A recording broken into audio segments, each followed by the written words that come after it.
కాదు తల్లి కాదు, నేను శ్రీరామదూతను, పేరు హనుమ.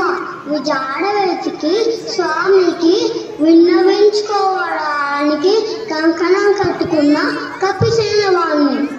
నన్ను నమ్ము తల్లి, నమ్ము. అమ్మ వచ్చి నా భుజస్కంధాల మీద కూర్చోండి. మిమ్మల్ని తీసుకెళ్లి శ్రీరామచంద్రమూర్తికి పాదార విందాల వద్ద సమర్పించి కృతకృత్యుని అవుతా. నువ్వు చూస్తే బొటన వేలంటున్నావు. నీ ఇంట భుజం, దాని మీద నేను కూర్చోనా? నేను రాను. అమ్మ హనుమ అంటే ఇంకే అనుకుంటున్నావా? ఇప్పుడు చూడండి నా రూపం.